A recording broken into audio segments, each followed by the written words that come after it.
Alright, buckle up for another trip on the Destiny 2 Wayback Machine, because we're going to take a look at Sturm and Drang. These weapons have been around since the game's launch, and they're one of two weapon pairings, might a multi-tool and might a mini-tool being the other, that when used together have some specific synergy. I personally always thought this was a really cool concept, but sadly it's a concept that Bungie never explored any further. Now Drang, on its own, has remained relevant over the years. I'd say that's largely due to its PvP prowess, but also thanks to its second iteration, Drang Baroque, which originally released in Season of Opulence and then was updated and made fully craftable in Season of the Haunted. Sturm, on the other hand, I always feel like it fell maybe a bit flat, for most players at least. It did have its time in the sun a few years back when 120 RPM hand cannons were a meta pick in the Crucible, but generally speaking it's not a weapon that ever received much fanfare. In the most recent Sandbox tuning pass though, both of these weapons saw a 20% damage boost against red bars and majors in PvE, and in my world that's a good enough reason to give them another look. So let's get into the stats and perks. Starting off with Sturm, which is an exotic kinetic hand cannon firing at 120 rounds per minute with a base 12 rounds in the magazine. And once you unlock the catalyst for it, the stat line is quite strong. When compared to other 120s, we have great marks in range stability and handling, with a maxed out recoil direction of 100. The airborne effectiveness isn't bad, sitting at 22, while the aim assist of 50 is a little bit light for a hand cannon. Then the reload speed, while it is on par with the archetype, it's not terribly quick in the grand scheme of things. But if you play your cards right, that's not a stat you're going to be worrying about very often. Sturm's intrinsic trait is Accomplice. Kills with this weapon fill the magazine of the equipped energy weapon from reserves. And this does work with any energy weapon, not just Drang anymore. The exotic perk is Storm and Stress. Kills with Drang reload this weapon and overflow a bonus damage round into the magazine. Regarding Drang, it's a solar legendary sidearm firing at 300 rounds per minute with a base 18 rounds in the magazine. And the stats are highly variable due to the myriad of perk selections you have on this weapon. But just at base, the handling is very good on Drang, while the recoil direction is a stat that could benefit from some assistance. But a key stat for Drang has always been the zoom. It was at 14, it's been knocked down to 13, but this is still a point better than almost all other sidearms, letting it reach out a bit further. Drang does have an intrinsic trait, Together Forever, which is basically just a reiteration of Sturm's exotic perk. For Drang's perks, I'm not going to get too deep into them, I don't know which ones you're working with, and I don't want this to be a half-hour video, but this is the one that I'm going to be using. I have Incandescent in the 4 slot because Drang is going to serve as my primary ad clearing weapon. The AoE explosions and solar damage over time can really help it do that more efficiently. And then because my goal here is to get the most out of the Sturm and Drang synergy, I'm using Disruption Break in the 3rd slot, making enemies more susceptible to kinetic damage when breaking their shield with Drang. And before we hop into the damage, just a few quick notes about the pairing's utility. Any kill with either weapon will fully reload the other. Overcharged rounds are loaded in 1 for 1 on kills with Drang, and if you do have a Drang with Incandescent, kills secured by the AoE blast or the Scorch damage will also award overcharged rounds. And you are able to stock up on a ton of them, 99 to be exact, resulting in a 111 round magazine for Sturm. But with that, let's move into some damage testing. But my standard disclaimer first. PvE damage numbers are variable and will change depending on content scaling or enemy tier. I've moved away from using Karl the Colossus and am now testing in the Spire the Watcher dungeon at the Aklos encounter in an attempt to collect more relevant data versus a wider spectrum of enemies. We'll start out with Drang, and since we're not looking at any specific role on the weapon, we'll just kind of get the formalities out of the way. Versus Aklos, Drang is dealing a maximum of 3,337 points of damage on a crit. That results in a potential 60,066 points of damage in the base 18 round magazine.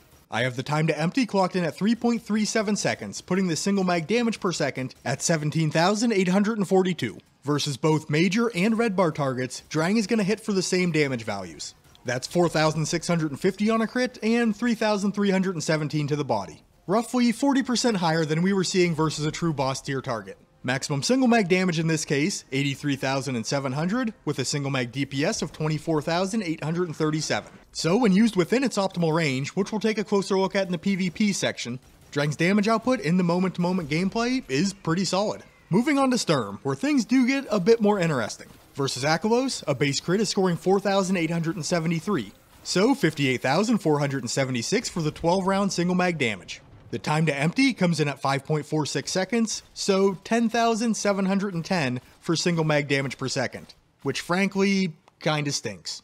If you have some overcharged rounds stocked up though, you'll now see 17,630 per crit. That's just over 3.5 times more damage than that of a base crit. Single mag damage, for simplicity's sake, I'm just going to account for 12 crits.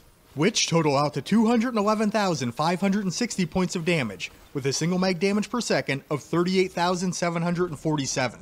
A dramatic improvement with the numbers closer to special weapon damage than they are primary.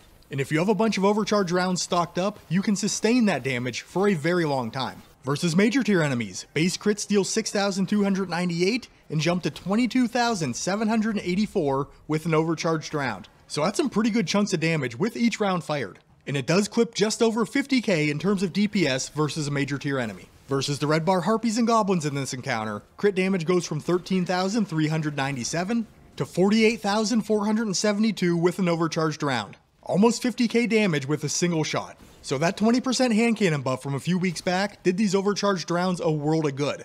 It basically netted them another 3,000 damage per crit versus majors, and around 8,000 versus red bar tier enemies. And I think this is probably a good time to showcase why I like Disruption Break on Drang. If we strip one of these Minotaur shields, it's going to take 50% more damage from kinetic weapons.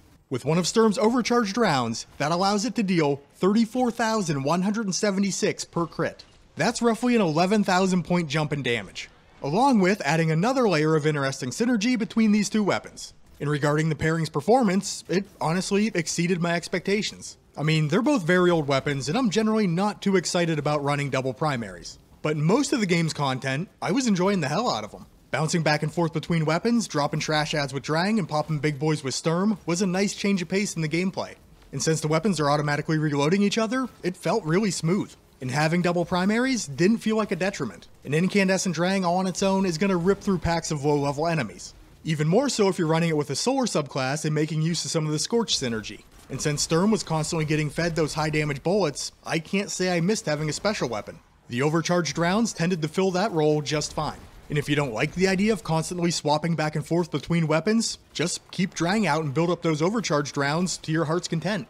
Then, when you're satisfied, pull Sturm out and start blasting. There are two major downfalls though, and both do occur when you start moving into higher end content. First off, Sturm doesn't go if Drang doesn't go. All of Sturm's value is reliant on getting kills with Drang. Drang's a sidearm, solid close range firepower, not really worth much from distance. So in high end content where you may be required to play a little more passive and hang back a bit, Drang might see less opportunities to get to work, hence limiting the bullets that are going to be loaded into Sturm. If that's the case, things just kind of fall apart for the weapon pairing. Second, the champion situation. Now this isn't going to be a problem if both hand cannons and sidearms are supported in the seasonal artifact, but it can pose some challenges if it's just one or the other, like this season for example. We have anti-barrier sidearm, which leaves Sturm an exotic with no anti-champion capabilities. So if you want to cover two champion types, you'll have to lean on your subclass to take care of overloads or unstoppables. Which, I mean, can be done, but it's not quite as reliable as having it on your weapon, and you may not get to use your preferred subclass. But all in all, if you are looking for a change of pace in mid to low level content, definitely give Sturm and Drang a try. Moving on to PvP though, and starting out with the damage numbers. Drang is going to hit for 51 points of damage on a crit and 37 points of damage to the body. This allows for a very quick 0.6 second optimal time to kill, but does need perfect accuracy at 4 crits. The body shot time to kill is also pretty respectable though at 1 second flat, needing 6 shots to land.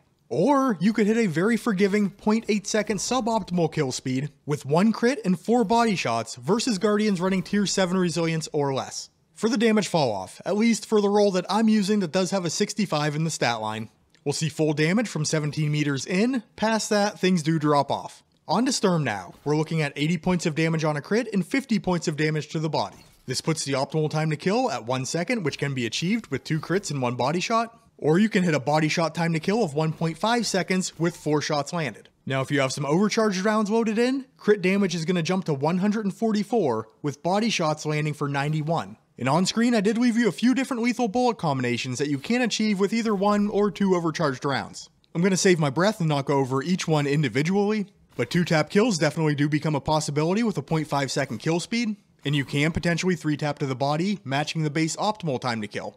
And there are some resilience breaks in there, but read into this information as deeply as you want. Versus supers, as long as you put in the work with Drang ahead of time, Sturm can fare pretty well. 3 overcharged crits packs enough punch to drop any roaming super, and if you do happen to have 4 overcharged rounds stacked up, you'll at least have a hope and a prayer when challenging a Well of Radiance, but you will need to rapidly land those 4 shots as crits. For the physical range, Sturm can hit for full damage from 38 meters away. Stepping back to 39, damage fall off begins. And the video's already getting pretty long in the tooth, so I'm going to try to be brief here with the PvP performance. Drang is still really good in the Crucible. It's accurate, it's forgiving, good damage output, some of the best time to kills in the game, and it does perform from a pretty respectable range given the weapon class. Then Sturm's probably the most responsive and arguably one of the best feeling 120 RPM hand cannons out there. It's a stat monster, and it can reliably land shots from distance. And when you have those overcharged rounds, they do hit for some serious chunks of damage. Great for not only lowering your time to kill, but if you do catch an enemy guardian that's taken even a little bit of damage, one-tap crits are definitely on the table. But for me, when using the two weapons as a pairing, I felt like Drang was carrying the bulk of the weight, and Sturm was just kind of along for the ride. I think I could have slotted any decent kinetic weapon in there with Drang, and things would have gone just fine. 120 RPM hand cannons on their own just aren't what they used to be. I know there's still some players out there putting them to good use, but their damage did get nerfed a while back. They used to have a very readily accessible 2-tap kill with the high energy fire buff, and when you paired that with the overcharged rounds, Sturm could hit a clean 1-tap. But due to the damage nerf and our empowering buffs in PvP not quite granting what they used to in the past, those days are behind us. And with a 120 hand cannon in general, you gotta hit your shots. Each shot that you miss adds half a second onto your time to kill. There are some weapons in this game that can shred you in around half a second. So when I was consistently landing those shots with Sturm, it did feel great. There were plenty of times though where I was a little bit off, a little bit inaccurate, and in those situations, it was very easy for my opponents to punish me for missing those shots. But I'd be interested to hear your take on the matter. If you've used the Sturm Drang combo recently, what do you think? Viable option? Fun change of pace? Let me know down in the comments. But that's going to do it for this one. If you did enjoy the video, please remember to leave it a like. If you're not already, feel free to subscribe to the channel to catch more of my Destiny 2 content. You guys are awesome, and I will catch you on the next one.